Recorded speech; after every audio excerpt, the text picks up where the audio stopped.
Hey everybody, I'm Hatem Hanoun and welcome to another episode of Bait.com's Career Talk. This week, we're discussing something a little different, something that will help give you some sort of direction.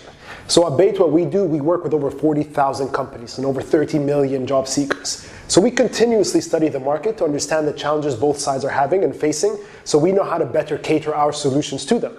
So one of the reports and studies that we do twice a year is the Job Index Survey. And we've recently done this to understand the hiring potential of companies, their hiring tendencies, and what to expect in the future. And this helps you as a job seeker to know how to better direct your efforts in writing the CV, knowing how to appeal to certain employers, to know what's in demand in the market. If you're a student, this is very helpful. This will help direct your studies. If you're entering college and not sure what to study, these survey reports help you understand what the market is looking for, so you know how to cater your skills and your qualifications to the demand in the market.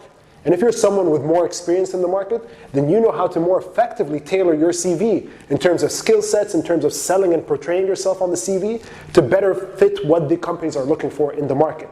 At the same time, to manage your expectations, to know what to expect from the market across the region. All right, so I'm going to take you through a few key findings in this episode so that you understand the highlights of it. We will leave the full report in the description box below. The download link will be there. You can download the extensive report and understand the exact facts and figures and understand each country specifically and industries and so on and so forth. So without further ado, I'm going to get right into this. All right, so our first highlight, our first finding of this report. Nearly 2/3, 64% of the employers we surveyed are hiring within a year's time. Even better than that, 50% of employers are hiring within the next 3 months. Now, if that's not an optimistic sign, I don't know what is. The market is gaining traction again and employers are hiring. And you can see this on Bait.com. You can see over 10,000 jobs on almost any given day. And that hasn't really changed. So the hiring is still there and employers are still hiring. There isn't any hesitation or pullback there. The next finding, this is some great news for some of our younger viewers, some of the viewers who have less work experience. 43% of the companies hiring are looking to hire junior executives. 27% are hiring for coordinators, and that's fantastic for all the entry level and fresh graduates. And 24% are hiring managers. So that's even great for those with some experience as well. As for the most in-demand academic backgrounds or academic degrees that are in demand in the market right now by the employers, 32% of the demand is for those with engineering degrees. 27% are for those with business management degrees. So if you're in either of these two fields, it's looking very bright for you. Other fields are also in demand, and as I mentioned, you will find the full details in the report in the description box below, but those are the two most in-demand academic degrees or qualifications, if you will. As for skills, 37% of employers are looking for candidates with managerial skills. Now, I don't mean they're looking for managers. They're looking for people with the ability to manage teams, to manage work. You don't have to be a manager to be in a role where you have to manage a team of some sort. You might be responsible only for your specific task, but then delegate certain aspects of that task to your team. Does it mean you're the manager? Maybe. Necessarily? Not really. Some roles require you to manage certain things around the team, manage certain roles, certain tasks, and that's what they're looking for here. Companies are looking for people with the ability to manage. And this might be for you as an entry-level professional. Maybe they see someone with potential to grow into a managerial role. So this is something very important to have, and wherever you can, try to convey that or portray that in your CV, that you have some sort of experience managing something. It could be a project you've done in university. If you have some work experience, think of something you've managed around the organization. But in one way or another, knowing that they are demanding people with managerial skills, make sure you include it in some way, one form or another on your CV. Here in the MENA region, another very valued skill set is languages, specifically the combination of Arabic and English.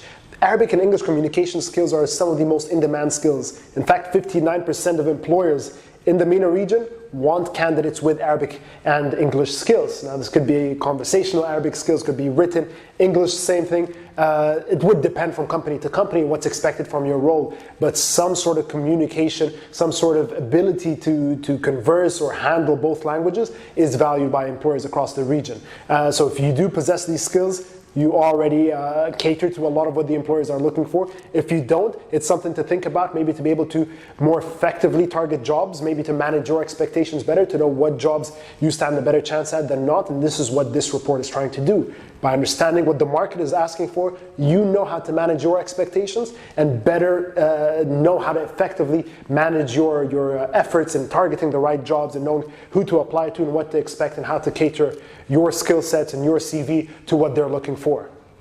Some of the most attractive industries for job seekers, and at the same time some of the industries that have the highest retention rates for employees and for staff members are in the MENA region, are banking with 31%.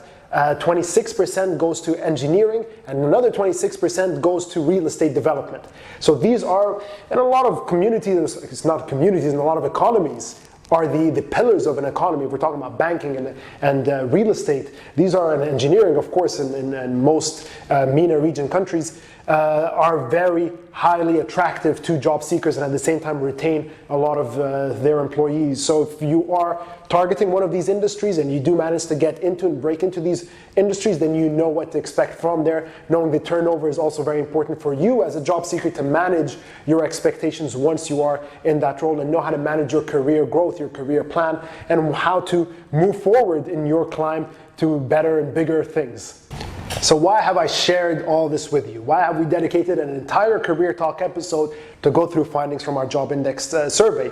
The reason for it is to understand the employer's expectations, to understand the employer's demands in the market greatly helps us as job seekers in identifying suitable career paths for us and how to write a CV, how to manage our own expectations in our career growth and moving forward. And that's why I feel it's very important for you to understand this. We are, as I mentioned, leaving the full report in the description box below. You will find the download link, and I highly encourage you to go through it. We've spoken to thousands of employers to understand their specific industries, what their hiring tendencies and plans are, what they're looking for, and this will greatly benefit you, and I encourage you to go through it. And that's all we have for you in this week's episode of Bayt.com's Career Talk. I hope that was very useful for you. Make sure to follow us on YouTube, subscribe to our channel, follow us on Facebook, on Instagram for the latest updates on how to start and grow your career. And make sure, as always, to send us your questions on careertalk@bayt.com if you want us to answer some of these questions in future mailbag episodes. Thank you, and we'll see you next week.